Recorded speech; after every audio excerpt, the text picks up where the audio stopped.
That's conservative radio host Laura Ingraham saying President Trump did not do anything illegal giving information on pending terror attacks to Russia, but it said that the person who talked to the Washington Post did break the law, and that's making our country less safe in the process. Now, earlier today, Trump National Security Advisor General H.R. McMaster, he said the same thing.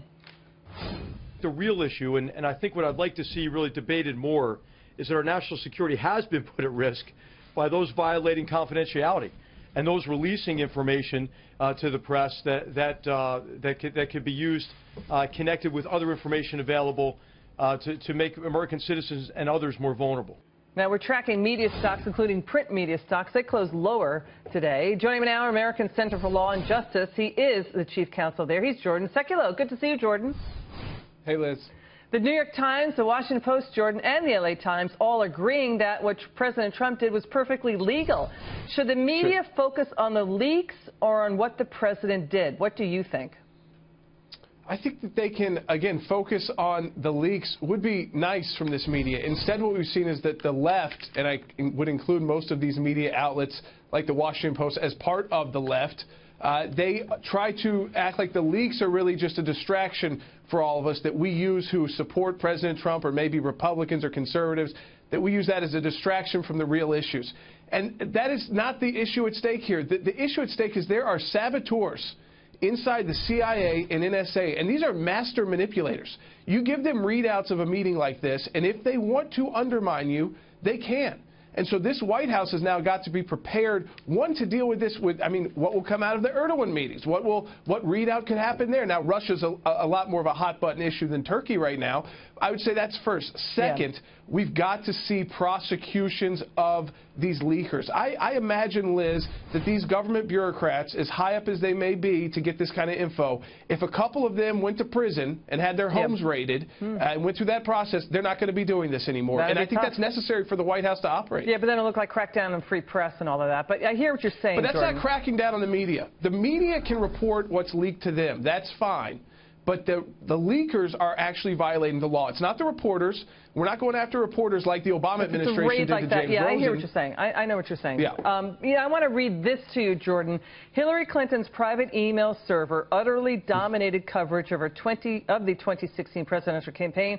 Ironically, that obsession led us to elect a president who was far worse, even on the narrow issue of information security. But, Jordan, is that fair? I want to play the soundbite for you because the FBI, James Comey, found that Hillary Clinton was grossly reckless and negligent in leaking top secret or being reckless with classified information. Let's watch.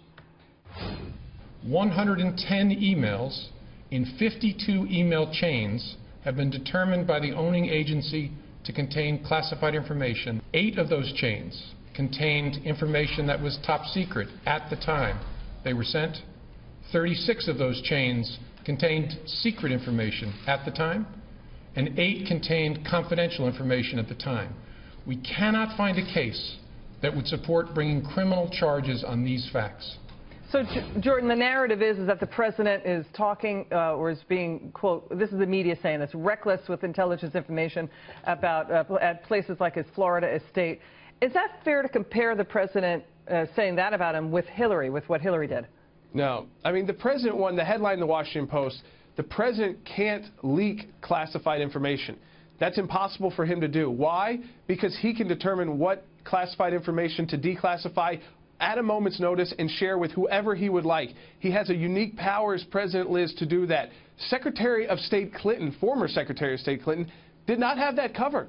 She did not have that power. That solely rests with the commander-in-chief in Article 2 of the Constitution, backed up by a 1988 Supreme Court case. So no, it's not a fair comparison. It is, again, this was a private meeting where someone inside the government then leaked information out illegally. Jordan, the Washington Post also admitting that the president's firing of James Comey was legal, saying, quote, it's legal. According to a series of Supreme Court decisions interpreting the executive power, presidents generally have the authority to remove any political appointee in a line agency at will.